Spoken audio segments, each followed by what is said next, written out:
Olá, muito boa tarde. São 13 horas e 52 minutos pontualmente no horário de Brasília. E agora você confere as notícias do Brasil e do mundo para começar a semana muito bem informado. E o governo federal divulgou as regras do Registro Nacional Positivo de Condutores. De acordo com a lei, ficará a cargo dos estados e municípios conceder os benefícios para os motoristas que não levarem multas no prazo de 1 ano. O governo federal publicou uma ação que regulamenta o Registro Nacional Positivo de Condutores. O objetivo é conceder benefícios fiscais para motoristas que não tenham cometido infrações de trânsito nos últimos 12 meses. Para ser cadastrado no RNPC, o motorista deve conceder autorização prévia por meio de um aplicativo regulamentado pela União. Dessa forma, ficam disponíveis aos demais cidadãos os cadastros dos condutores. De acordo com a medida, publicada nesta segunda-feira, o RNPC será implementado pelo governo federal em até 6 meses. A medida faz parte das mudanças na lei de trânsito aprovadas pelo Congresso em 2020. Além da criação do Registro Nacional Positivo de Condutores, houve ampliação de 20 para até 40 pontos para a suspensão da Carteira Nacional de Trânsito e o aumento da validade do documento, que era de 5 para 10 anos. E agora a gente fala de economia. Os pedidos de demissão bateram recorde no Brasil no mês de março. Foram cerca de 1.816.000 afastamentos registrados no mês. Mais de 603 mil foram voluntários, ou seja, de cada 3 demissões, uma foi a pedido do próprio trabalhador. E o que chama atenção nessa história é que isso acontece em meio a um desemprego recorde no país, que atinge 12 milhões de brasileiros. O levantamento foi feito por uma consultoria e se baseou no Cadastro Geral de Empregos e Desemprego, ou melhor, o Cadastro Geral de Empregados e Desempregados, o CAGED. Olha, e ainda falando de economia, a Petrobras anunciou nesta segunda-feira um aumento de 8,8% no preço do diesel para as distribuidoras. A medida deve impactar também os preços das verduras, legumes e também do frete. A partir desta terça-feira, o diesel passa a custar R$ 4,91 e não mais R$ 4,51 por litro. O reajuste anunciado pela estatal para as distribuidoras chega a 40 centavos por litro. Segundo a Petrobras, o combustível não sofria reajuste há 60 dias, desde 11 de março. E a empresa justificou a nova alta, citando o balanço global impactado de diesel, com uma redução de oferta em relação à demanda e os estoques globais abaixo das mínimas sazonais dos últimos 5 anos nas principais regiões fornecedoras. Os principais focos de pressão estão no preço do frete, dos alimentos perecíveis, como verduras e legumes, e de alguns segmentos da indústria. Isso deve significar, na prática, preços mais altos para os próximos meses. Ainda não se sabe o impacto total, que vai depender da capacidade das empresas absorverem parte da disparada dos combustíveis. Na semana passada, o preço da gasolina subiu pela 4ª semana seguida e voltou a marcar um novo recorde nos postos de combustíveis do país, segundo dados da Agência Nacional de Petróleo, Gás Natural e Biocombustíveis. A Petrobras afirmou que o valor da gasolina e do gás de cozinha foram mantidos. E já são pelo menos 31 mortos na explosão dos hotéis mais populares de Havana, a capital de Cuba.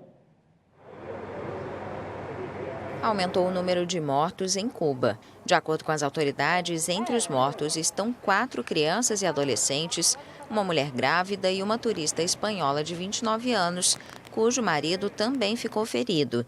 A explosão destruiu parcialmente o hotel de luxo que estava sendo reformado.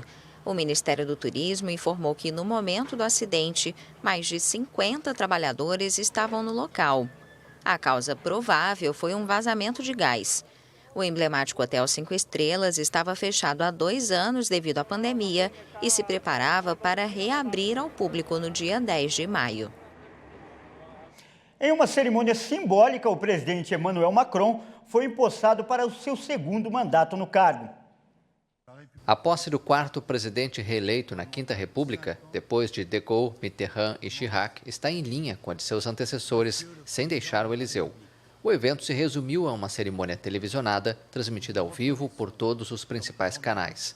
O presidente do Conselho Constitucional, Laurent Fabius, proclamou sua vitória no segundo turno em 24 de abril contra a candidata de extrema-direita Marine Le Pen, com 58,55% dos votos. Em seguida, Macron foi presenteado com o colar de grão-mestre da Legião de Honra. Estou ciente da gravidade dos tempos, disse no início de seu discurso, com particular referência à guerra na Ucrânia, diante de cerca de 450 personalidades convidadas. Macron se comprometeu a deixar um planeta mais habitável e uma França mais viva e mais forte durante seu discurso inaugural. Agora a gente fala da guerra na Ucrânia. O chefe da União Europeia fez uma visita surpresa à Ucrânia nesta segunda-feira e prometeu ajuda ao país na guerra contra a Rússia.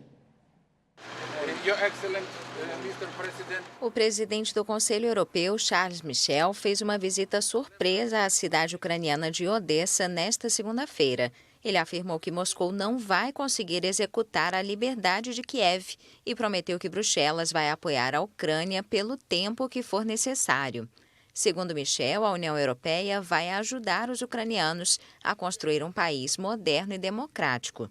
Um funcionário da União Europeia informou que o presidente do Conselho Europeu foi obrigado a se proteger em meio a ataques com mísseis. Uma reunião com o primeiro-ministro ucraniano precisou ser interrompida para que eles pudessem buscar abrigo. No Twitter, Charles Michel anunciou que foi a Odessa para celebrar o Dia da Europa. Michel também conversou por vídeo com o presidente da Ucrânia, Volodymyr Zelensky. O chefe de Estado disse ter conversado por videoconferência também com a presidente da Comissão Europeia, Ursula von der Leyen. Ambos trataram dos passos da Ucrânia para se tornar um país candidato à adesão à União Europeia. E ainda falando da Ucrânia, Bono Vox, vocalista da banda U2, fez um show em uma estação de metrô de Kiev, a capital do país, no último fim de semana. O artista elogiou a luta da Ucrânia pela liberdade e pediu que a paz chegue em breve.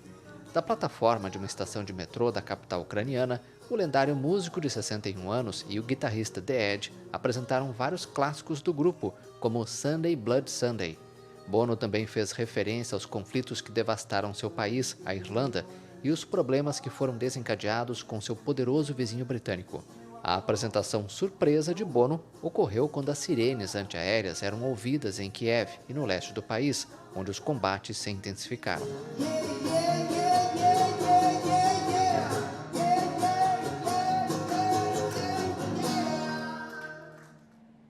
E essa é para quem gosta daquele friozinho. A Serra Catarinense amanheceu com geada e temperaturas próximas a 0 grau nesta segunda-feira. Confira. O inverno ainda não chegou, mas em algumas regiões de Santa Catarina, as temperaturas negativas já apareceram. E como marca registrada do frio, a geada pode ser observada nos campos, na vegetação e nos carros, cobertos com uma fina camada de gelo. Na região de Caminhos da Neve, em São Joaquim, uma camada de gelo cobriu a vegetação nas primeiras horas do dia. Os termômetros hoje registram mínima de 13 e máxima de 25 graus, entre o norte catarinense e Vale do Itajaí. Já no meio-oeste e serra, as máximas não passam dos 21 graus. Bom, e essa edição fica por aqui. Eu agradeço demais por sua companhia e convido a continuar ligado em nossa programação. Até mais!